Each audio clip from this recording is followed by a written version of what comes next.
Welcome back, Potato Monster fans around the world, to a brand new episode of our League of Legends Top 5 Plays. Week 210 features everything from smelly rats to a split-pushing challenger Shaco, so let's dive right into things with our first play from Attexer on Cassiopeia. We begin this play with Cass shoving in mid when all of a sudden Hecarim is here for a gank. Attexer gets stunned by Event Horizon, but she realizes Veigar is almost out of mana and decides to turn and burn, melting him while picking up level 6 in the heal from Dangerous Game. Right as Hecarim gets into range, she turns with a point-blank ult, using the stun to kite back with the speed up from her Q while DPSing him down for the double.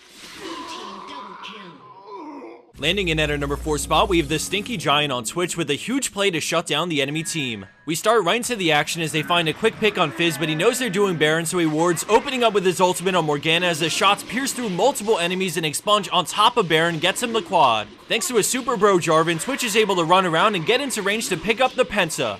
Let's take one more quick look at that crucial moment where the ward goes over the wall and Twitch, who has a great angle of attack, takes it from there.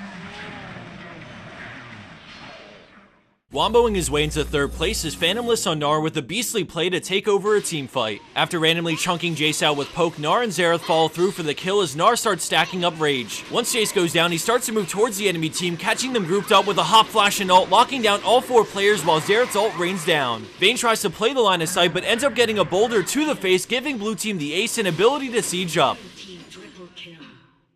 At 2nd place for this week, we have Roy Sauce 1 on Orianna, but big props to the rest of blue team for their parts in this play. As they try to take the inhib, the enemy team look to make their final stand as the E charges in and then runs out to start the fight. Maokai comes in, but let's keep our focus on Lee Sin and Orianna as we see him kick Maokai, who collides into the players who got shockwaved into Last Breath from Yasuo for the instant quad. Right after the 4-for-0, they're able to push with the Baron creeps to bring this game to an end.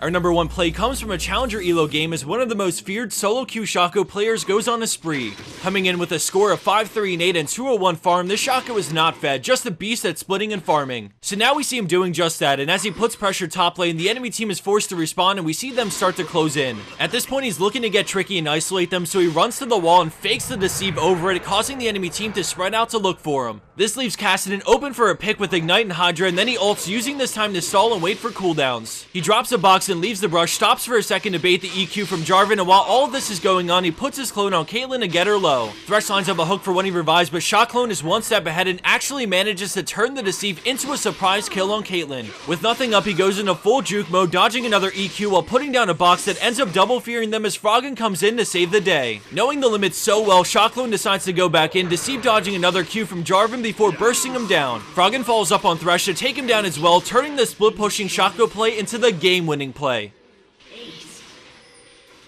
And for the bonus clip of the week, we have an interesting bug from fatalanth on Tryndamere, who gets an unexpected double kill because Rito loves a little friendly fire every now and then. As the rest of this plays out, I wanted to give a quick shout out to a site called OpinionOutpost.com. I've mentioned them once or twice in the past, but for those who don't know, it's a free to join website where you give your feedback on things like TV shows and movies to earn points. Once you do it enough, you're able to select rewards that range from Amazon gift cards to straight up cash. It's a pretty sweet website, and as I've mentioned before, I use this site to get PayPal money, which basically turns into RP. I've been using it a lot lately in preparation for when DJ Sona comes out because my wallet's already hurting with all these new skins. I definitely recommend giving the website at least a look, and I'll provide a link to it right down below in the description box. Thanks for watching, everyone. Have a wonderful day, and never trust the Tryndamere.